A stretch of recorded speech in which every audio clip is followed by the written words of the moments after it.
Good morning. Welcome back to the Let's Talk segment on the Second Chance. My name is Philip Jones. And my name is Tafaro Cook, two-time kidney transplant recipient and founder of Kidney Care Coaches, where we coach people with stage 3 to stage 5 kidney disease. If you or you know someone who has kidney disease challenges and they need coaching with their challenges, hit us up at kidneycarecoaches.com. Today, we got a great article, and this one hits home, especially to Phil and I. We can both relate to this situation, and so many others out there can relate to this also. So, this article is about actress Sarah Hyland. She says she felt suicidal after her first kidney transplant failed, but covered up the pain because she didn't want to seem pathetic. And I understand how that goes. So I'm just going to read this small little article about this young lady. Sarah Hyland says she felt suicidal after her first kidney transplant failed. The Modern Family actress, 31 years old, has kidney dysplasia, which affects the structure of the organ.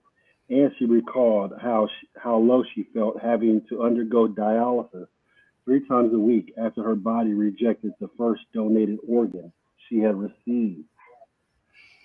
That's where I felt suicidal, she said. I would avoid going into organ rejection and being on dialysis at all costs, she said during her Monday episode of the Quitter podcast. She recalled, just energetically, I was like, this is just so hard for me to do anymore. And it would just be easier for everyone else too. Highland was Highland, who has since undergone a second and successful transplant, did her best to put on a show because she didn't want to be seen as weak and pathetic. And I can relate to that. She added, when you have grown up your entire life healthy without having health issues and always being, oh, with having health issues and always being in pain. Sorry about that. You have to learn how to have thick skin, put on the show. The actress pointed out that otherwise you're just going to be looked at really weak and pathetic and a sad person. That's what she said. Hyland also expressed that she was not looking for sympathy while speaking out about her health issues. I don't like to be victimized. I don't like other people to victimize me. I had almost 27 years of putting on a show, whether it was on Broadway or in a family's living room. That's what she said. So let me just go into this article. This is big, man, because I lost my first kidney also, and uh, I didn't want to say I felt suicidal, but I did feel depressed. I felt like kind of, that I failed. I felt like I failed, even though the doctors told me, hey, your old disease came back into this kidney and it started attacking this kidney. It could have been a situation where they said my sister might have had a little bit of glomerulonephritis also. I had a doctor say that to me. You know, Before that, I even, messed up one time and got in rejection because I didn't take my medicine like it was prescribed. I was young at the time. I was in my, early 20s at the time. So, but I did feel, depressed, didn't want to go anywhere, didn't want to do anything when I lost that kidney and had to go on dialysis. Phil, what's your thoughts on this? For me, I think a lot goes through our mind when we get into that situation. And most of the time, uh, for some odd reason, we end up putting that blame on ourselves, even when we kind of know it's not our fault, whether it's just us knowing or doctors come to us and officially tell us, hey, this wasn't you. It was XYZ reasons why it happened. And so after that point, our mind kind of goes through this thought process. For me, um, I and to this day, I honestly I still say the same thing. Had I taken that loan scholarship that was given to me for track, I probably wouldn't be in this situation because I wouldn't have been able to go to the transplant games that year, which means that I wouldn't have been in the situation that I was in, to put me in a position of having to lose my kidney. So I it was a half scholarship, but then I mean this is my full life. So um for me, nowadays really I'm just trying to think like I'm trying to get that thought process out of my head, but it's hard because as you said, you fight so much, to make sure you keep it and things of that nature. You staying adherent and things of that nature, going to your appointments and making sure during recovery process you clean your incisions and things like that correctly, so you get no infections. And it's a whole list of that stuff that we go through in this position to make sure that we can keep this. So when you lose it, and especially when, again, like I said, when it's not your fault, it hurts that much. I think we probably would be able to deal with it better if we were just like, okay, I messed up. I messed up. I did, and just get back on point with my stuff and get back it. But it hurt when it's not your fault. You like, why did you go back to the why. I think it just kind of teleports you back to that why question. Why did Let it me have to let happen? me ask you this though. Let me ask you this though. When it did happen, just like with myself, I had to learn about I started peritoneal when my kidney failed, and I did that for 6.5 years, peritoneal dialysis. And but let me ask you this though. Did you feel any depression? As I know right now, I can speak for myself. I felt some depression, man. I felt, like, damn, man, why I gotta keep on going through the same scenario in my life? What's really going on? I was depressed. I didn't want to really hang out with my fellas and kick it anymore. I had to overcome all that. How'd you feel about that? Oh, definitely I was depressed because I had uh you know different academic plans than I do now at the time. When my kidney rejected, I was in college and doing my thing, trying to get on the move, get these degrees and make things happen. And then I run into this brick wall. So of course I'm like, especially when you got to sit at the hospital day after day after day, after the point. I mean, in those 3 months that I've told you all about before, that seizure right after after rejection and that brain surgery, I think I was only out the hospital maybe about 3 weeks in that 3 months. So I spent a lot of That's a time lot, just sitting man. in the hospital. That's a that's a lot, man. That's a lot of time. Just like you and I, we talk about our stories. It's crazy, because I remember, when my peritoneal sac burst on my side, Mm, and I didn't want to blame the doctors, but when I found out, like, I was doing manual peritoneal dialysis at the time, and the doctor told me start using 3,000 series bags. 3,000. Those bags are big, man, and huge. huge. And I'm using them. And I'm still training my clients and everything. And then I look down one day, and my whole side of my body is just disfigured because all this fluid is on my side, and Right. I got septics right there. I had to stay in the hospital for, I never forget, man. I had to stay in the hospital for 36 days. I got out and had to go back in 3 days later and spend another 32 days. And it was like, I'm telling you, what was so crazy about that situation was it had its positives and negatives.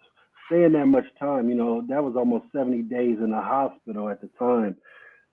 It felt like I lived there, man. I've seen people coming and going just like a shopping center. I've seen people come in, get Right. surgery, be on my floor, and then go. You go in my Hmm. room, it felt like I lived there, man. You seen my books, my clothes. Right. I had everything there like I lived at the hospital. But one thing I can honestly say about that is it prepared me to get my big transplant because at Mm, John Hopkins I had to stay there close to almost 70, 80 days. I can't remember what it was because I had to stay 30 days after my transplant because they had to watch right. me because of the situation. But it prepared me for that. So everything has its positives and negatives if you want to look at it like that. But staying in the hospital like you did, man, having brain surgery and all the other surgeries you had, me having my challenges also, depression does sit in, and it feels like you in the show, just like this girl said, Sarah.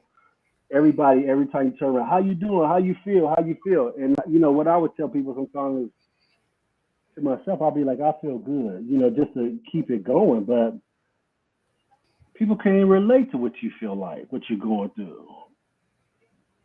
Yeah, and just to do a quick show and tell moment real quick for us.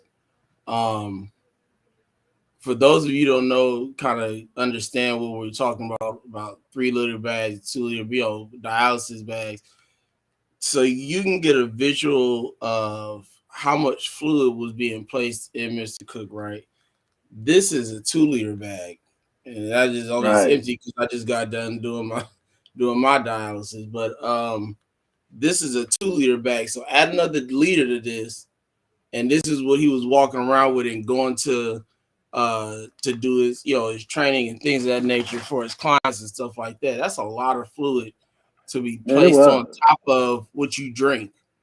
Right. That's huge. And you know what, Phil, what's so crazy about it? And that's why I was kind of like, I'm in the hospital, septics, man. I'm coming from 235. I went down to 170 pounds, man, sick as I don't know what. And the doctor looks at my script. He goes, you're taking 3,000 liter bags? I go, yeah. He go, why was you doing that? I go, well, the doctor told me that the 25, the 2,000, he moved me 2,000 to 2,500 to three. And he said I needed more dialysis. I was doing it 5 times a day. And he said, you need to start using 3,000 bags because you needed more dialysis fluid. That's what he said. And, in training people with this much fluid on you, and I'm kind of active because when you're training people, you got to be active. You got to show people how to Right, exercise. right. You got to still demonstrate stuff like that. You can't just sit down and be a whack trainer. I didn't know, I didn't know no difference, man. I just knew I had a lot of fluid in me, and Right, I'm still training people. And the doctor, when I comes in, he goes, "You shouldn't have never been on no bags that big." right. And I'm like, French toast. Somebody should have told me, but nobody told me anything. That's how And I so, feel but we could, about the Tylenol and but Motrin. right. But with that being said, with that being said, I don't want to play the victim, and I Right. know you're not a victim neither. So it is what it is. We learn from that. And you keep on moving. And I'm quite sure everybody in our situation who's had a transplant, who's been on dialysis, who's had any of these things, have been told some information that didn't serve them. I'm just gonna say that. I'm just gonna say it like that. Would you agree with that? Definitely 100%. Um, and the one thing that kind of comes to mind in this situation is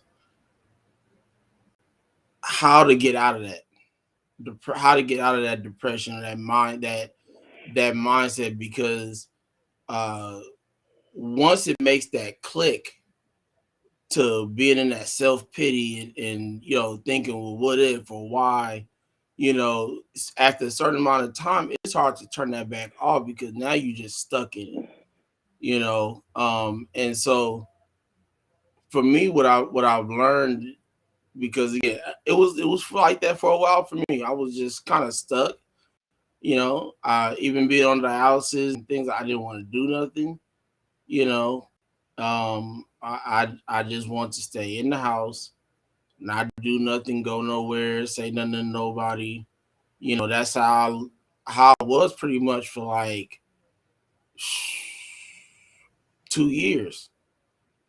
And then I remember my pops was like, "Man, you need to get out the house and start doing, get back to your regular routine." I'm like, "How you expect me to do that the way I feel?" So I said, I sat down for a minute. Now, sometimes what people need to understand is that sometimes just sitting and thinking is a good thing because you figure stuff out, right? That's true. So That's I true. remember I sat, and for a good minute, I'm like, what can I do to get me back in that, back into that me mode?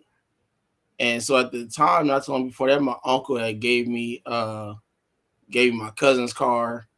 And, at that time I couldn't drive. I was going through so much, taking so many medications, and someone was saying don't drive and things of that nature. So I would go. What I used to do is I go sit in the car just to get out the house. I go sit in the car, roll the windows down, because I'm in California, so 9 times out of 10 it's cool weather. So I ain't never really worried about rain too much. But so I go sit in the car, and at the time we lived on Crenshaw Boulevard. It was a one-way street, and I just go sit in the car and just listen to music, watch people walk by, watch cars. Like that was my getting out the house. But that's what Right. built me back up to be able to start taking walks. Right. Going up to the school just to see people. Not having to rely on people to get me to certain place. At that time, I was just like, I like the bus because I was able to do that. Before it was like I need to call any and everybody if I need to go do some shopping or something, like, hey, come get me. But once I started doing that, I was able to get myself back into me mode. So, my number one, my advice for that is, like Bella just said, get some movement. Agree. That's pretty much it. You Movement. need Right. to be able to get yourself back in that movement mode and doing what you normally do, whether it's Right. walking dogs or walking to the store, whatever the case may be. You have to gradually get back into that because once you do that, you'll start seeing a lot of things.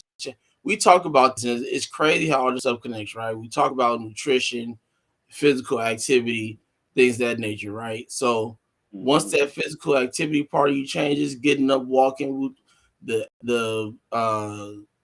your appetite will change. You'll become you'll be able Hmm. to eat more and absorb more nourishment and things like that.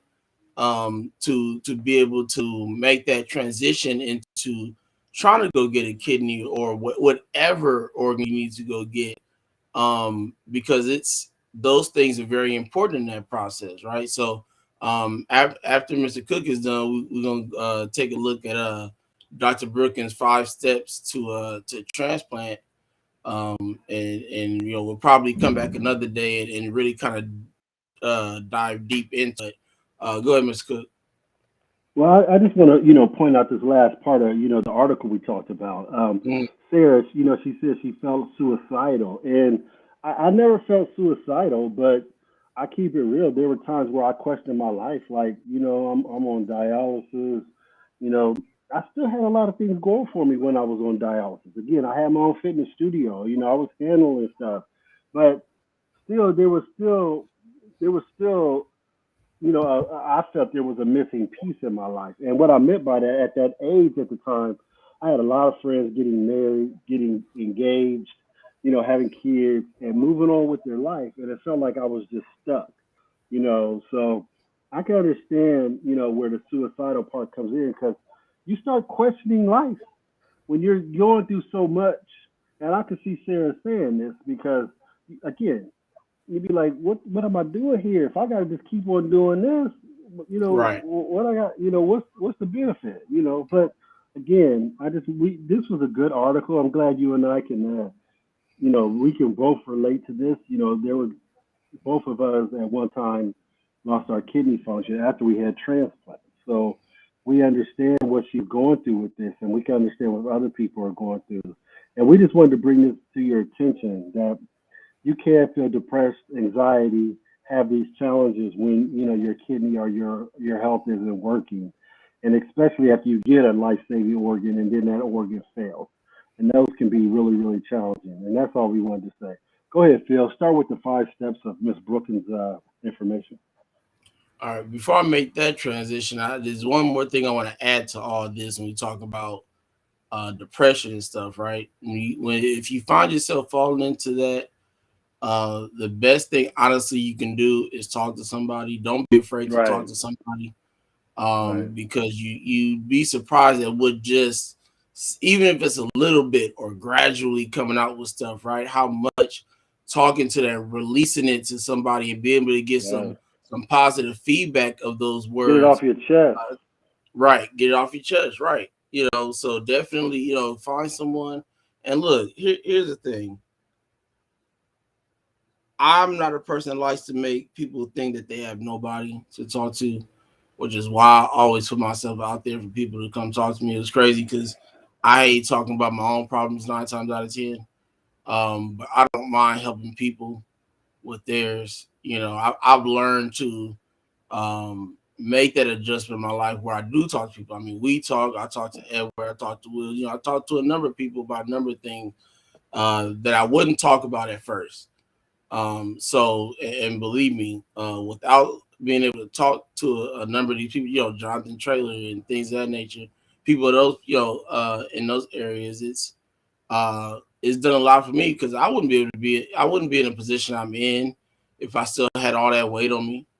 You got to get that weight off. It's the only way that you're gonna be able to function correctly to get to a transplant. So um, I'm going to let me bring this back up.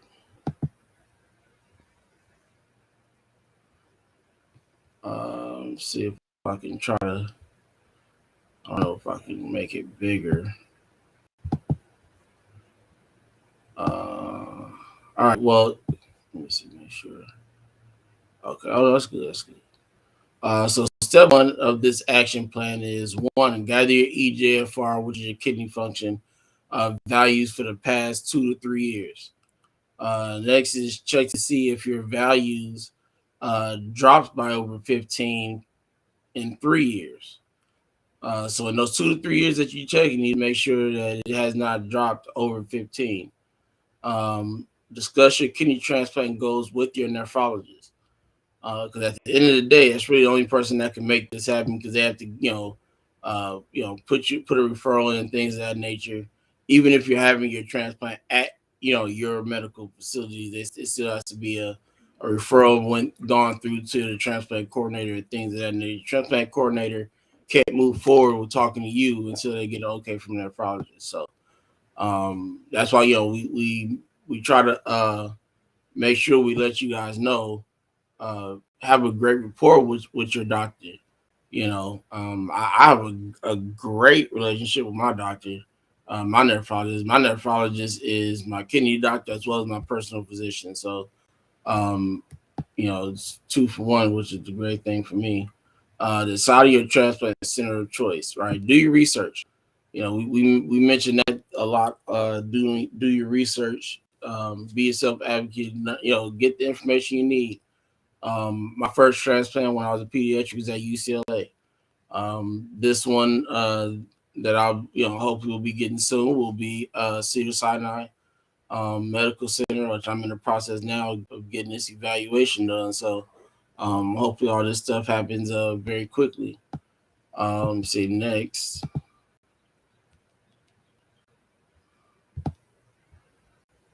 Step 2: prepare to travel for a visit with transplant nephrologist. Some offer remote consultation, which means um, video call, so uh, Zoom or something like that, or if your medical facility has their own video chat software. Like I know ours out here, my facility out here, one of the many is Kaiser. I just had a video call with my doctor last week. It was on their actual system. So, definitely look at that if that's an easier way for you to go. Gather up the date information on your medical history, surgical history, and social history. That should all be in your medical file. Um, if nothing else, most of that stuff should just be up here, anyways. Not necessarily always will you need the exact date, but the month and the year, is something good to kind of have access to. I just say, if your medical facility has a online service, which they all should have at this point by now, be connected to that. Have a profile on there so you can get to all that stuff. So when you need it, all you gotta do, print it out, bring it with you, or if nothing else, when you go to an evaluation or appointment or something like that, you can just look it up on your phone. Receive your recommendations as an ideal candidate or not an ideal candidate. So that's what I'm saying from your nephrologist. Why you need to have a good relationship with your nephrologist. because they're the one that's going to say, you know, ideal, not ideal, and be able to refer you to your transplant coordinator so they can get that part of the ball rolling to get you to the evaluation process of your medical facilities of choice for your transplant. If you are considered not an ideal candidate, make sure to understand why for reconsideration.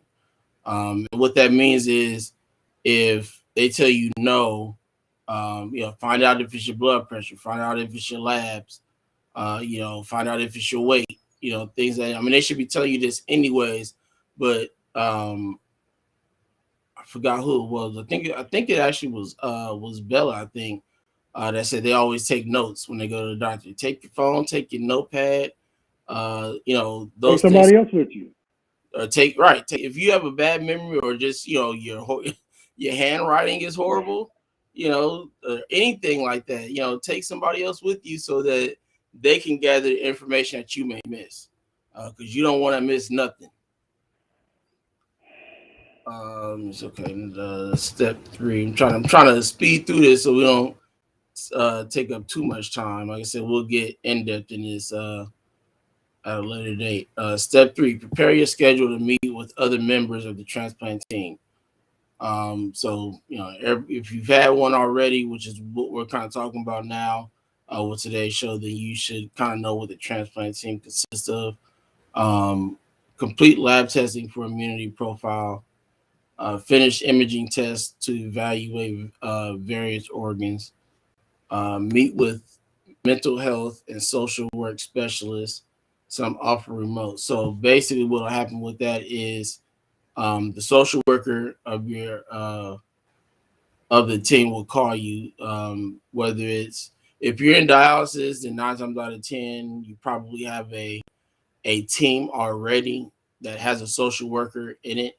I know I do. My team consists of my nephrologist, my social worker, their nutritionist, and a pharmacist. So um, that was one of the first people who called me was the social worker to do that part. So that's why we make sure, not just your nephrologist, make sure you have a great rapport with everybody on your team. Discuss plans with financial counselor. Not everybody rolling around the door. Not everybody has the best insurance, and they understand that. So they try to put you in a position to still be able to um, get the health care that you need and be able to pay for it without it breaking your pockets and putting you in a hole. So if you need to, ask, hey, can I talk to a financial counselor? Is it, a way that I can talk to them to figure out X, Y, Z, whatever your questions are about that. Um, this should be step four. Okay, step four. Portfolios presented to the transplant review committee. Uh, Results will be sent to you and explained by a transplant nephrologist. If denied, express interest in reconsideration by deadline. So don't waste no time. As soon as you find out what that date is, and you can fix whatever the issue is by that deadline and thing. Uh, inquire about that and let them know, hey, I want to get this back going again. I'm in the process of making these changes, or I've already done them, or whatever the case may be. So you can, try to get on the list. Step five, celebrate your approval of joining the wait list.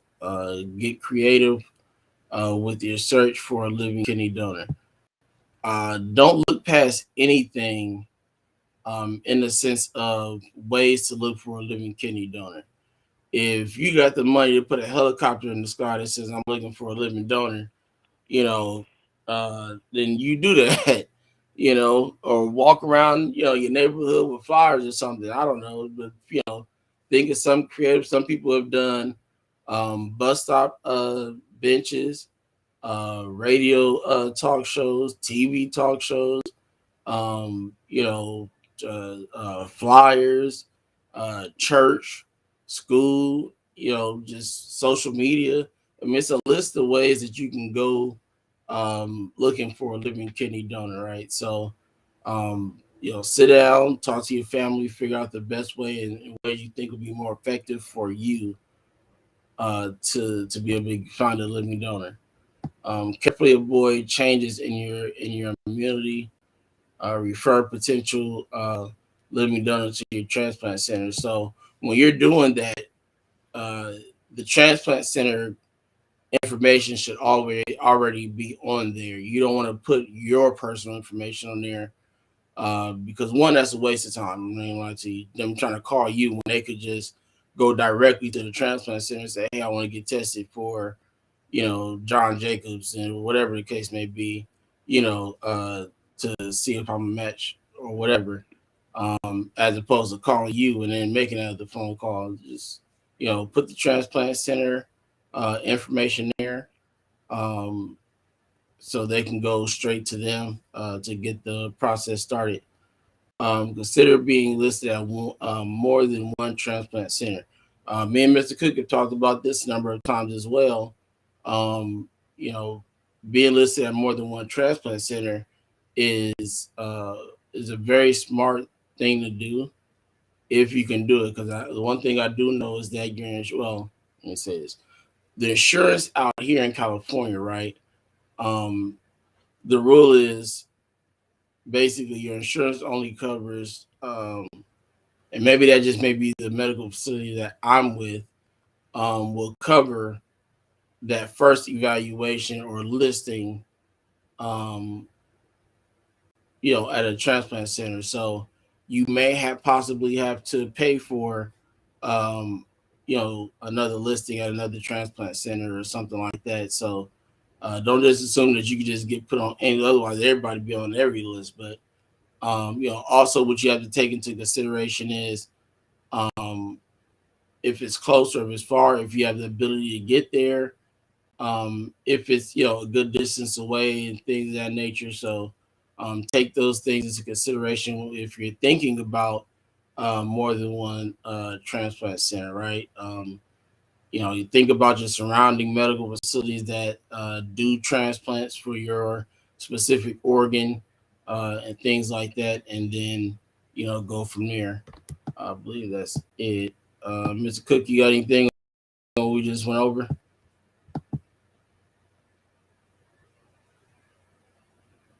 I can't hear you. Sorry, I was on mute. Sorry about that. I think it was great information that everybody needs to take heed to, especially when they're about to get a transplant. So this is great information. Again, the biggest one is if you do get on the kidney transplant list, one of the biggest values that I see is getting on several transplant lists. Do everything you can to get on as many lists as possible. Another thing is be conscious of the dates that they set so you can get these things done at the proper time. A lot of times people wait and procrastinate and eventually these dates up pass them and then they have to start all over. So be conscious of the dates and getting things done in a considerable time. That's all I got to say. Cool, cool. All right, well, we done. Um, if you're not busy, 6:30 Eastern Time, 3:30 Pacific. Myself, and Mr. Cook, will be on Jenny Gold Show um, on LinkedIn. So just look for Jenny Gold on LinkedIn. And that again, like I said, that's at 3:30 today Pacific Time, 6:30 Eastern. So we hope we see you there. We appreciate you watching today. Everybody that tuned in, commented. If you're watching in the future, we appreciate you. Appreciate your support, your love. We'll see you all. Hopefully it's tomorrow. If not tomorrow, then Thursday. We gotta figure out some things. Mr. Cook leaving me again and going on another trip. So we gotta figure out some stuff. So, but we will be having, coming back this week with another show, and make these things work. So, we'll see y'all later. Peace.